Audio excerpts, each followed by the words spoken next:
오늘은 십자가에서 죽으면 십자가에서 치유받는다 두 번째 시간입니다. 우리가 십자가에서 죽지 못하도록 방해하는 걸림돌들이 있는데 오늘은 그 교만과 자존심에 대해서 나누겠습니다. 오늘 말씀을 보면은 이런 내용이지요.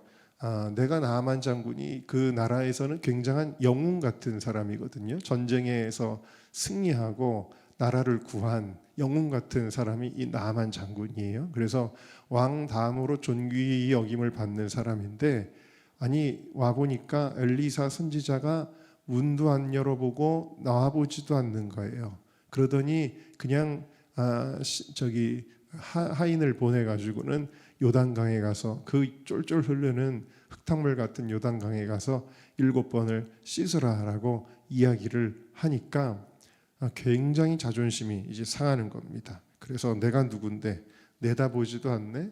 거기다가 뭘 시켰냐면 목욕을 시켰는데, 목욕을 시켰다라는 거는 벌거벗고 들어가야 되잖아요. 옷을 벗고. 그러니까 이게 자존심이 도저히 허락하지 않는 일이었습니다. 그러니까 자존심이 센 만큼 화가 난 거예요. 화를 내면 내가 누군데 이러면서 화를 내고 돌아가려고 했던 것을 볼 수가 있지요. 제가 뉴스를 보다가 알게 된 건데, 얼마 전에 그 국가대표 쇼트트랙 선수들 중에 서로 싸우는 일이 있었나 봐요. 그래가지고 같은 나라니까 서로 도우면서 경기를 해야 되는데, 오히려 다른 나라 선수들이 방해를 한 게 아니라 같은 우리나라 선수가 우리나라 선수를 다리를 잡아가지고 넘어뜨렸어요. 이런 일이 계속 반복이 됐대요. 그래가지고 이 일이 왜 일어났나를 보니까 무슨 일이 있었냐면, 쇼트트랙 선수들이 그 훈련하는 그 국가대표 훈련하는데 저기 정릉에 있나요? 거기 훈련을 하다가 암벽을 등반하는 훈련을 하는데 장난을 쳐가지고 한 남자 선수 바지를 벗겼대요.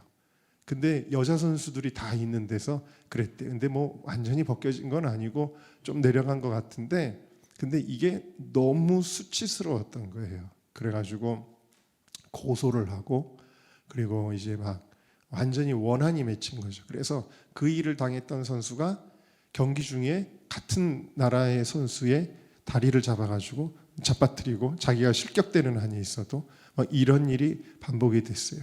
그러니까 여러분, 바지 좀 벗겨진 것 가지고도 엄청나게 수치를 느낀 거예요. 그런데 예수님은 우리를 위해서 십자가에서 발가벗겨져 가지고 달리신 거예요. 여러분, 이 수치심은 얼마나 말할 수 없는 것이겠습니까? 근데 이 수치는 사실은 죄를 지은 사람이 당하는 게 수치거든요. 그러니까 세상에 텔레비전을 보세요. 죄 지은 사람은 얼굴을 푹 뒤집어 쓰죠. 왜요? 수치스럽기 때문입니다. 여러분들의 죄가 만약에 드러난다고 한다면 수치스러워서 고개를 못 들고 교회도 못 올 수도 있겠죠. 우리 모두가, 저나 여러분 모두가 다 죄가 드러나고 죄가 심판받을 때 느끼는 게 뭐냐면 바로 수치심인데, 이 죄의 결과를 우리가 받지 아니하고 예수님이 우리 때문에 십자가에서 당하셨다라는 사실이에요. 그러니까 이 십자가에서 예수님이 당하신 고난은 말할 수 없는 고난이었다라는 것을 우리가 알 수가 있습니다. 그럼에도 불구하고 예수님은 우리 대신 발가벗겨주시고 대신 예수님은 우리를 덮어주셨어요. 할렐루야. 아담과 하와가 죄를 지었을 때 그들이 수치심을 느꼈어요. 벌거벗고 있다는 것을 원래 수치심을 못 느껴야 되는데 죄가 들어오니까 수치스러웠어요. 그러니까 하나님이 짐승을 처음으로 일어나는 피 흘림이죠. 피 흘려서 짐승을 죽여서 그 가죽을 아담과 하와에게 덮어주셨어요. 그리고 속죄소에 그 그룹의 날개가 우리를 덮는 형상을 하고 있고, 예수님은 예수님의 보혈로, 우리가 죄가 없는 것이 아니라 예수님의 보혈로 우리를 덮어주신 줄로 믿습니다. 죄를 덮어주셨기 때문에 여기 이렇게 우리가 뻔뻔스럽게 있죠. 예수님은 그리고 그렇게 보면서 우리를 의롭다고 인정을 해주시는 것이 이게 복음의 핵심이다라는 사실입니다. 그래서 십자가에서 교환이 이렇게 일어나게 된 거예요. 우리의 수치는 예수님이 담당하시고 예수님은 우리를 속죄해 주신 것이다 라는 것입니다. 예수님은 우리를 위해 이 일을 이루기 위해서 자존심 같은 게 어디 있어요? 다 버리셨습니다. 그래서 우리도 나아만 장군이 그 물에 결국에는 들어간 것처럼 우리도 자존심을 버려야 주의 예수님과 함께 십자가에 죽는 은혜를 받게 되어지는 거예요.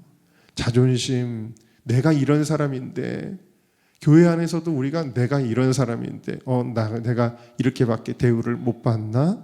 이런 자존심을 우리가 죽여야 된다. 십자가에서 죽어야 된다. 그래서 십자가에서 죽고 우리가 십자가에서 사는 치유의 역사를 경험해야 될 줄로 믿습니다. 어느 유명한 찬양 사역자가 있습니다. 아주 옛날에. 그런데 그분이 큰 잘못을 했어요. 물론 그리고 나서 회개의 과정이 있었지만 사람들이 그렇게 쉽게 그분을 받아들이지 않았습니다. 계속해서 사람들이 돌을 던졌기 때문에 사람들에게 받아들여지는 것이 어려웠어요. 그래서 오랫동안 사역을 내려놨지요. 그런데 오랜 회개의 시간이 흐른 후에 갑자기 어느 교회에서 초청을 합니다. 아주 조그만 교회, 개척교회, 이런 교회들이 초청을 하기 시작해요. 근데 옛날에 본인이 정말 잘 나갔을 때는 가지도 않았을 교회들인데, 그런데 그 작은 교회에 자기가 불려가는 것도 너무 감사하고 너무 감격이 되는 거예요. 그래서 그 작은 교회들을 찾아다녔고, 그래서 우리 은정교회도 한번 왔었죠.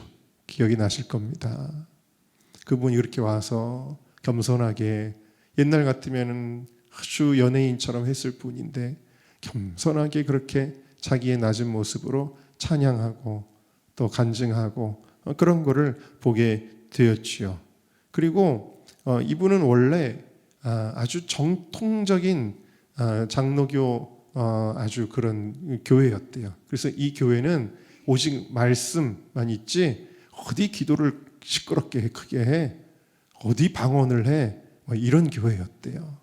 그래가지고 본인도 항상 막 이렇게 은사, 그러니까 이제 그런 거에 대한 좀 무시하는 마음이 있어. 막 방언으로 기도하는 사람 보면 막 무시하고 이런 마음이 있었대요. 근데 막상 본인이 그렇게 어렵고 외롭고 힘든 순간에 그 정통이라고 하는 사람들은 다 자기를 정죄하는데 계속 오히려 그렇게 깊이 기도하고 은사를 경험하는 사람들은 와서 위로를 해주더래요. 그래가지고 여러 가지로 이 경험들을 통해서 작은 교회를 통해서 위로를 받고 또 기도하는 사람들을 통해서 위로를 받았다. 그렇게 고백을 하더라는 거예요. 그러다가 어느 기도자가 그분에게 이렇게 얘기를 했습니다. 당신을 하나님이 은혜를 보여주는 자로 쓰실 것입니다. 그러는 거예요. 나 같은 사람이 어떻게 해? 근데 그 말을 듣는데 큰 위로가 되었다고 합니다. 그리고 나서 이번에는 큰 교회에서 초청을 받았대요. 근데 큰 교회에 가는데 너무 무섭고 두렵고 긴장이 되고 떨리더래요. 내가 가도 목사님한테도 다시 전화해서 목사님 잘 모르시고 저 부르는 거 아니냐고. 그랬더니 아니다, 괜찮다고 그러면서 오라고. 그래서 이제 큰 교회를 가게 된 겁니다. 그런데 아니나 다를까 앞에 딱 섰는데 사람들이 자기를 노려보더래요. 목사님은 저런 사람을 왜 갖다가 불렀지? 그런 마음으로, 그런 표정으로 노려보는 거예요. 특히 젊은 사람들이 그렇더래요. 젊은 찬양팀, 젊은 청년들, 젊은 사람들이 아주 자기를 노려보고 있더래요. 목사님은 저런 사람을 왜 세웠을까? 이런 표정이더래요. 그래가지고 너무 마음이 위축이 되지만 그때 앞에 나가서 이렇게 이야기를 했다고 합니다. 내가 선 것은 저는 여기에 설 자격이 없는 사람입니다. 저는 원래 이 자리에 설 수 있는 자격이 없는 사람입니다. 그렇지만 하나님은 나 같은 사람도 사랑하시는 그 하나님의 은혜를 전하기 위해서 저는 예수님의 은혜 때문에 이 자리에 서게 되었습니다. 그러면서 그분이 주의 은혜라라는 찬양을 불렀어요. 근데 주의 은혜라라는 찬양 여러분들 아시는 분들은 아실 텐데 그 찬양을 다 부르고 나니까 사람들의 눈빛이 달라져 있더래요.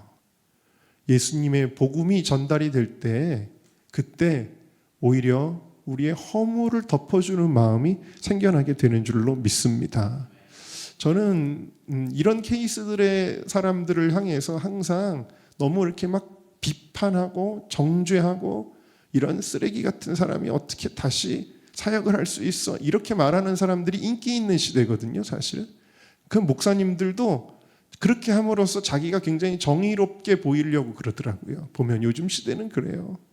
근데 저는 그런 종류가 아니에요. 저는 예수님이 나 같은 사람도 허물을 덮어주셨는데 여러분 우리 모두는 다 똑같은 죄인인데 누가 누구를 판단하고 누가 누구를 정죄하겠어요. 정말 복음을 아는 사람은 허물을 덮어주는 자가 되어야 될 줄로 믿습니다. 예수님의 복음은 덮어주는 것이지 자꾸 까발리고 이거 문제야 저거 문제야 하는 거는 여전히 자기 의가 살아있는 거예요. 우리는 덮어주는 자가 되시기를 주의 이름으로 축원합니다. 여러분 마치 어린아이가 이불을 안 덮고 있으면 부모님이 덮어주는 그런 모습으로 그렇게 덮어주는 그게 여러분 교회도 아름답게 하고 가정도 아름답게 하는 줄로 믿습니다. 그래서 비록 예전의 명성과 강력한 영향력은 소실했을지 모르지만 하나님은 나름의 방식으로 그분을 또 귀하게 사용하셔서 저 우리나라 아니지만 일본에서 정말 그 소외된 복음의 불모지 같은 곳에서 하나님이 그렇게 또 쓰실 줄은 또 누가 알았겠어요. 정말 하나님은 모든 우리의 실패까지도 합력해서 선을 이루시는 줄로 믿습니다. 여러분 우리의 교만, 우리의 자존심, 자기의 의 다 십자가에 죽어야 됩니다. 안 그러면 주님의 손으로 우리를 죽여주셔요. 그래서 우리가 스스로 요단강에 들어가는 것이 오히려 복이 있다라는 것입니다. 더 우리는 지금보다 낮아져야 될 줄로 믿습니다. 또랑물 같을지라도 들어가라면 들어가야 하는 것입니다. 실로암의 청년이 예수님이 청년 앞을 보지 못하는 청년에게 실로암에 가서 씻으라 그럴 때 되게 기분 나쁘게 하셨거든요.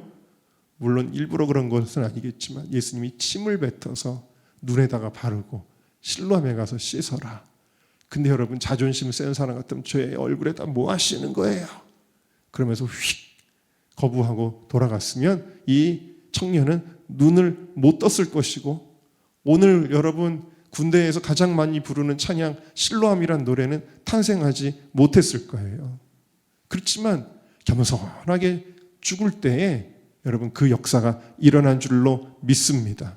수로보니게 여인이 자기 딸 살려달라고 막 애원하는데 아니 예수님은 막 그냥 개 취급을 하면서 막 그렇게 이방 여자라고 막 박대를 하시는 거예요.